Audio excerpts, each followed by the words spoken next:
Thank you, thank you. Good morning. It is truly a pleasure to be in the house of the Lord. And I certainly thank you guys.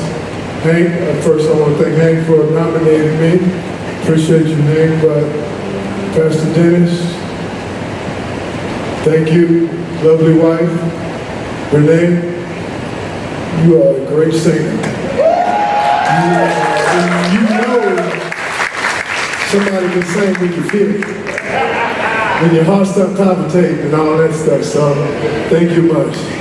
But again, it is certainly a pleasure. It's good to see so many young people out and all of you out. And I'm just blessed to be a blessing to others and gracious to be here. And always, everybody has a story to tell. We all started out, you know, and it's not a race. I like to say it's a marathon, and take your time with it. But one thing, like Pastor Dennis said in the back, grab a hold of God's hand when He extends it, and stay on that course. Because we're all going to go through things, but you don't have to go through it by yourself. You don't have to do it by yourself. So I like to start my story out by saying, you know, a guy growing up in, you know, because I'm not from Chicago, I'm from Brooklyn, New York. Grew up in a section called Brownsville. And I'll be 60-something this year. So I kind of grew up in the, you know, the 50s, 60s, and the 70s, you know, when that old Motown stuff was going on. And, you know, just like any kid in the neighborhood, I always say, don't let your community or your neighborhood predict the outcome of your life.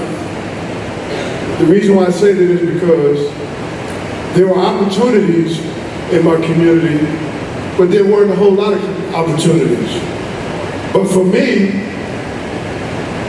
I chose, and I really didn't know it at that time, but I chose athletics, like any other kid. How many of you young kids love baseball, basketball, football, and all that stuff? Okay? I always say, keep on encouraging them. Let them play all they want, because you never know the outcome. So for me, it was basketball, but just something, you know, just wasn't really clicking. So I said, you know, a guy named Bruce Crosby came up to me and said, oh, you ought to play football. He said, you're getting kind of big, you ought to play football. I'm like, I don't know if I want to play football. But then I got to playing it, and they let you beat up on guys and they don't call any fouls. So I'm like, oh, this is kind of cool. So I started playing both of them. But in the process, I always had two individuals that was praying for me every day. That is my mother, Maxine Wilson, and Mary Mission, my grandmother. You know, they would always make sure on Sunday we were sitting in church. We were sitting in that pool pit and she used to give us $1 and you got to put that dollar in the basket. I'm thinking I'm going to keep this dollar and go to my castles after we get out of there. But she said, no, you put that dollar in there. So I went home, put the dollar in there. You know, they go downstairs, you know, old school, you go downstairs and you eat at the end of church. You know, especially my grandmother's church, because they were Baptist, so I look forward to that. So I didn't worry about that dollar, I threw it in there. But they kept praying, and they always said, make sure you get a good education. Because my grandmother was an entrepreneur, you know, sell records and flowers, and, you know, I would, in the midst of going to school and after practice, come over, you know, to the shop and help her clean up, do her inventory. And she was always, and I didn't know this, was always ready to me, getting me ready for life. You know, she had me doing things that most young kids wasn't doing. But I didn't mind because I was one of those quiet guys growing up. One didn't say a whole lot. I let my actions speak for my words. And I would help her, and my brother, older brother and sister, there were 6 of us, and she would say, make sure you go to school. Make sure you go to college. Now mind you, I can't afford college for all 6 of y'all, but I'm gonna take care of one of y'all, and that happened to be my older brother. So I said, for me, I gotta figure out a way. And for me, and that way was athletics. Because growing up, Tina, my wife, we got a thing we call it Old Timers Weekend, and we go back to Brooklyn, and I hang out with all my high school buddies, and it was really 3 different categories. It wasn't really 3 different categories, let me take that back. It was just 3 different neighborhoods. It was Brownsville, Housing, and Van Dyke. And I know she was wondering, well, why do you know all these 3 different people? Because basically, the more I played, the better I got, the more I beat them on different plays, they didn't want to play with me anymore. So I had to go to the Brownsville houses to play because all the guys in Van Dyke, they knew who I was. They didn't want to pick me. They said we either going to be on Otis' side or we ain't playing at all. So that's how I kind of know all the guys from Brownsville, all the guys from Van Dyke, all the guys from the Tilden projects. But it was a great experience because it ended up getting me a full ride. Coaches come in from all over the country. But I had one great guy because when you become successful, you don't do it by yourself. There's people that help you. You can't go through this world thinking it's all about I. And all of us do. I've been there. Thinking that my athletics, or I'm the man and this and that. No. Somebody's got to help you along the way. And for that guy was Mo Finkelstein, who actually went to graduated from Thomas Jefferson back in the neighborhood in 1957, became the head coach, and I was playing Pee Wee football in Prospect Park, and a guy named Ralph Scotto, because I was going to Alexander Hamilton at that time, playing basketball. And I know some of you probably guys know Bernard and Albert King? Well, I played with Albert King. We were the guys on the basketball team. But Ralph said, Otis, I think your niche is football. And so I listened to Ralph. I didn't rebut him. And he took me to Mo Finkelstein. And to this day, I probably talk to Mo once a month, stay in contact with him, because he said not only that you be mentally and physically and spiritually well-rounded, you got to make sure everything is together.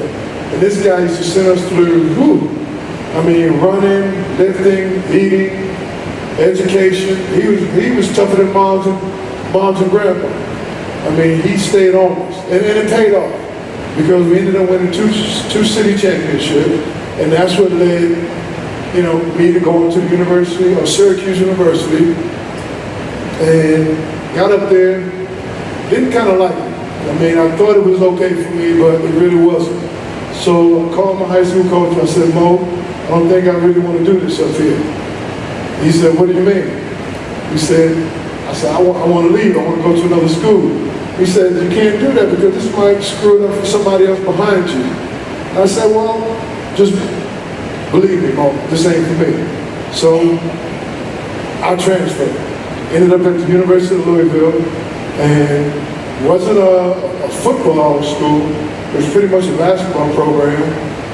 Again, Darryl Griffith was a well-known sought-after athlete. Well, Louisville had a lot of great basketball players. Junior Bridgman, Wes Unseld, all those guys. But I get down there, and you got to figure out what your major is going to be. And I went into communication, TV, radio, broadcasting, actually working behind the scenes. I didn't want to be in front of the camera, I wanted to be behind the camera. So I ended up, graduating from there, and the best thing in the world happened to me. I got drafted to the Chicago Bears.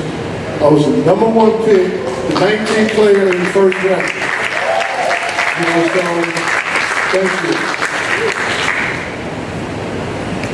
I'll tell you this, kids, because when you put in that work, You go to class. You sacrifice. There ain't nothing wrong with hanging out with your friends and doing all those things, but sometimes you gotta leave your friends alone. Sometimes you gotta figure out who are your friends. Because a lot of times you can tell a person by their friends. And sometimes I wanted to go party, wanted to go hang out, but I couldn't. I was too tired from practicing basketball, from practicing football. I was tired, so I stayed home. So I studied. Back then we didn't have these phones where y'all can just pop anything. We had encyclopedias. You know, the man came out and said, about encyclopedias. So we had to look it up, the old-fashioned way. So sometimes go get a book, y'all. Pick up a book, encyclopedia, and then drop those phones. But I know it, I'm old school. And I know this is new school because my wife, she's got me on Instagram and she got me on all this stuff and said, make sure you don't post nothing until I see it. She said, we don't want you to get it wrong. I said, okay. So I'm well represented. But I say that because you have to make sacrifices. You have to understand what's your plan. When you have a plan, when you have a game plan, because my game plan was, I knew Mary Michigan didn't have enough money for all 6 of us to go to college. I knew my mother didn't have enough money to send us to college. So I said I wasn't going to be that burden. I said, give that, once you do, whatever you do, I said, I'm going to make my own way. So I made that sacrifice. And that's all it takes, is a little hard work, a little work. Because when somebody just gives you something, it probably ain't really nothing anyway. But when you work at something, and you become good at something, then it's valuable. When you put your work in, your work will take care of you. And that enabled me to get that call. Said, Otis, Mr. Wilson, we are the Chicago Bears. Would you like to be such and such? I hung up the phone. And let me tell you why I hung up the phone. Because back at the dorms in Louisville, there's a guy, one of my teammates, Eddie Bird, Larry Fluellen. Those guys used to mess with me and get on the payphone and call and act like scouts and coaches around the league, and they'd be playing a practical joke on me, so I didn't really know if it was true or not. So I'm sitting there, like, no, this is Larry, this is Bird. So come find out it was George Thomas. I felt so bad. I'm like, oh my God, please call back, please call back. I need the money, I need the money. So it was just to be able to fulfill that dream like any other kid, you know, sitting there watching the television, loving the Oakland Raiders, the Minnesota Vikings, and I always told myself, I want to be on that side of it. I want to be watching that. I want to be on that side of the camera and have somebody watching me. And that dream came true. And again, I say, if you just put that work in, kids, let's put that work in. It'll take care of you. So I ended up, you know, coming to Chicago, and a lot of times I got to say, I like to run my mouth. You know, I told on my press conference, I said, because Matt Suey, he was another rookie. He was the second round pick. I was the first round pick. So Matt Suey said he never missed the block. I said I never been blocked, and I really wasn't, because we played a 5-2 defense, and I was in the middle, and all those guys shielded me, and I just made the tackle. You know, so I would end up sometime with 15, 20 tackles a game. The second leading tackler at the University of Louisville, Doug Buffon, which you saw in the piece, he has the record, him and Tom Jackson. So, but why did I say that? Oh my God. In training camp, those guys wanted to prove me wrong. Every day, they came at me 100 miles an hour, which, that was okay, it worked out. But getting here, I met an individual, played with him for 7 years, and he was the best thing that ever happened to me. And a lot of you guys, I think y'all know who I'm getting ready to say. Walter Payton. Walter Payton. Walter took me under his wing. And every Tuesday, on our day off because you play on Sunday, you come in Monday to take care of bumps and bruises, watch film, what you did right, what you did wrong, and then on Tuesday we would go hunting. So Walter said, Otis, come on. He called me about 6 in the morning. I'm like, well, why are you calling me this early? I want you to go hunt with me. So I started doing that. Mind you, coming from Brooklyn, New York, I knew nothing about hunting. I'm out there with sneakers on, shorts, and a hat. Walter got the camouflage uniform on, fatigue, boots. So he said, I'm going to take you over here to the sporting goods store and get you hooked up. So finally I got my wardrobe straight, got all my guns to, we go bird hunting, pheasants, and I know a lot of you probably say, well, he's killing animals, but we all got to eat, right? But the experience was just being out there with a guy that's played for so long, that's probably the most celebrated running back in NFL history, they impart that wisdom on you. Because he had a personality that was, every day was like his last day. I mean, he would always have a smile on his face. He was always, telling jokes. He was always doing something. Because Walter wasn't just a football player. Walter had businesses. He raced cars. He did everything. He had all the nightclubs, restaurants. He had his hand in everything. And that's what he said. He said, football doesn't last forever. When you get that education, because football is life, and it started sinking in. I started getting other interests while I was playing, and through that process, Hampton came first, I came second, because Chicago wasn't very good when I first came. They were okay. It was Walter left, Walter right. But Jim Finks was the general manager at that time. Jerry Venisi had just come. They started assembling the best team in football history. I say football history. And before I say too much, I gotta say, if Buddy Ryan would have stayed another year, it would be undisputed because we would have had 2 Super Bowls in a row. We would have 2 in a row. But they started bringing guys in on the defense like, Mike Singletary, Wilbur Marshall, Richard Dent, Dan Hampton, Steve McMichaels, which, all of us now are how we say, brothers for life, and you hang with them, and, I run a not-for-profit as well, and whenever you need help, those guys are Johnny on the spot. And then Crazy Dicker came. It was like all my children. Y'all know remember that soap opera? I was always drama. There was more drama on the sidelines, guys, than it was actually out on the field.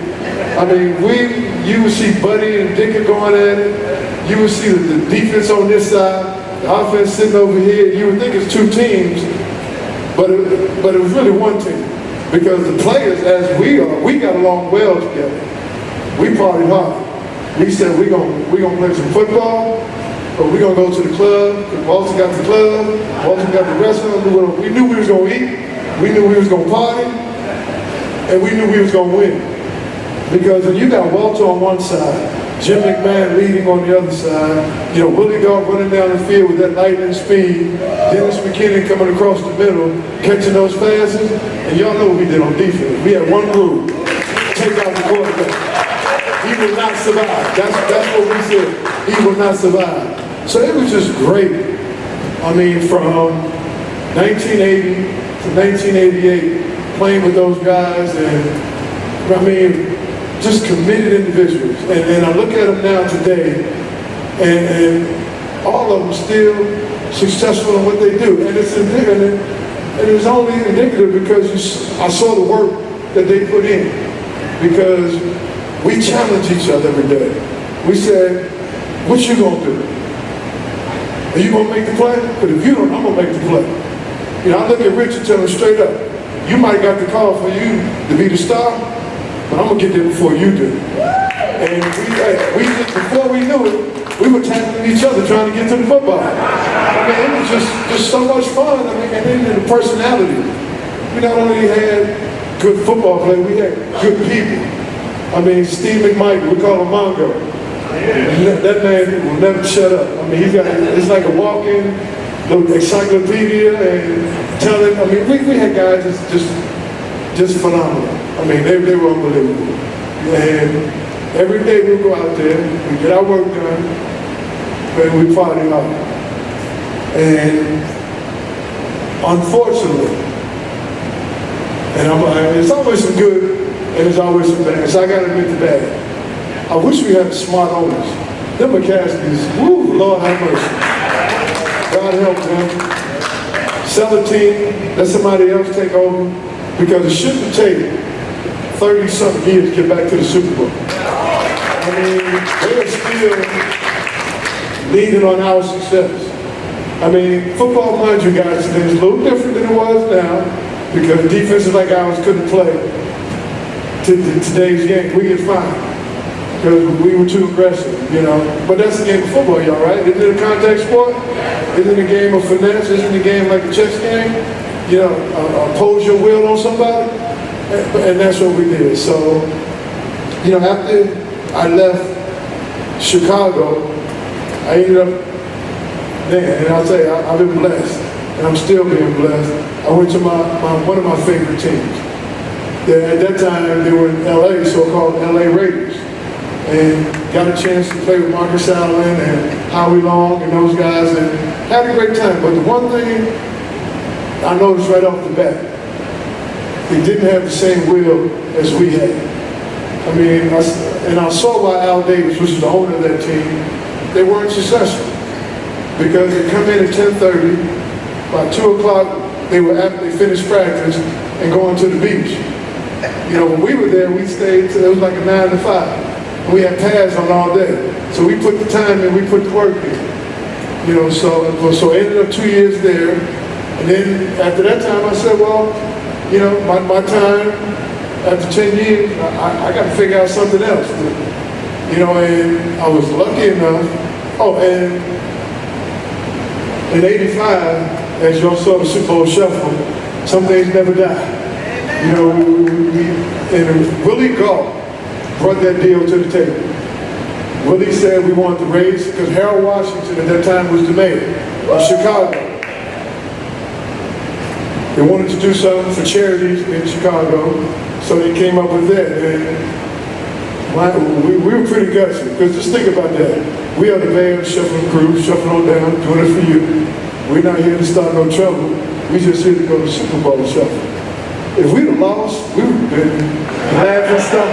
We could have laughing stock of Chicago.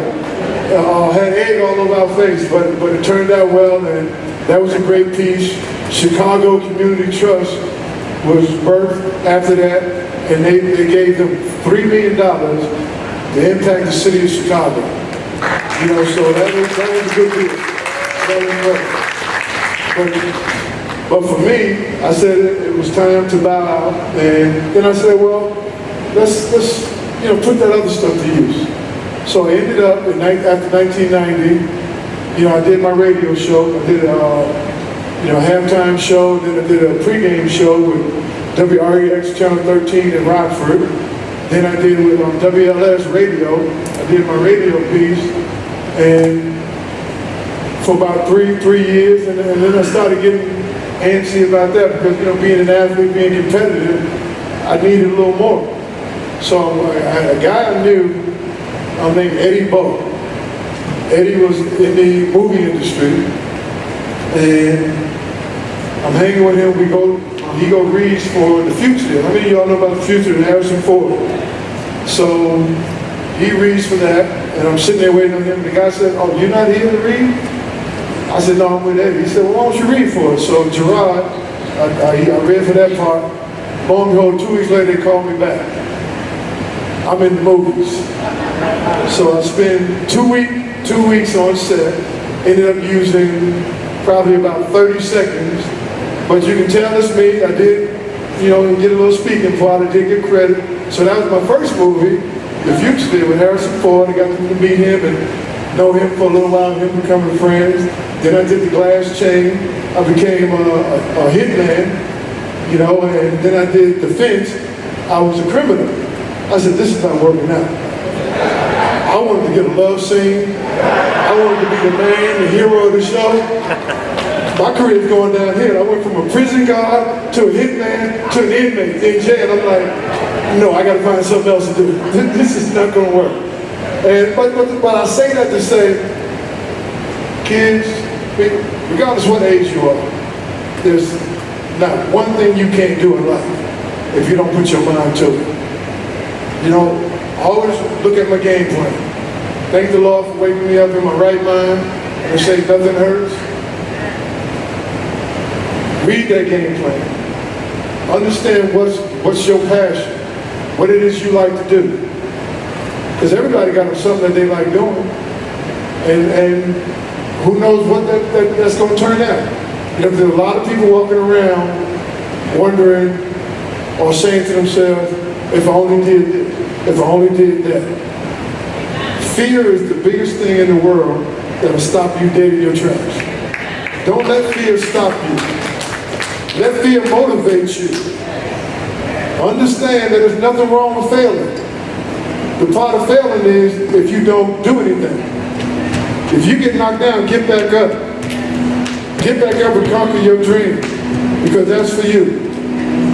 And they gave me the hand. So like any comedian or any entertainer knows his time limit is up. But I just want to end with this.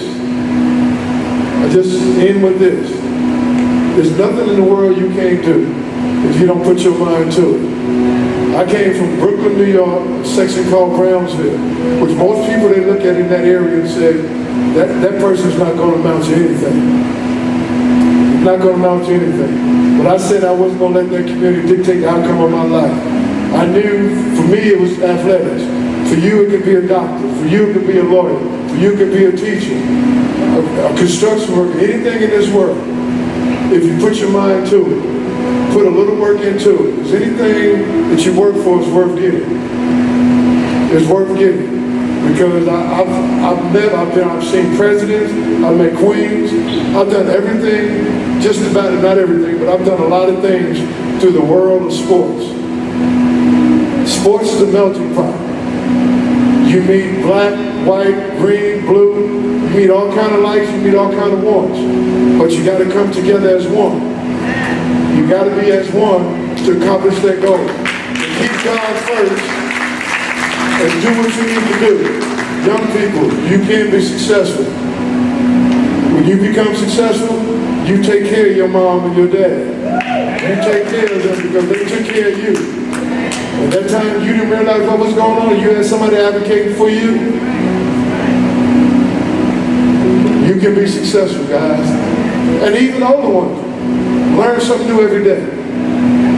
Learn something new every day. Wake up and say, this is what I'm going to do.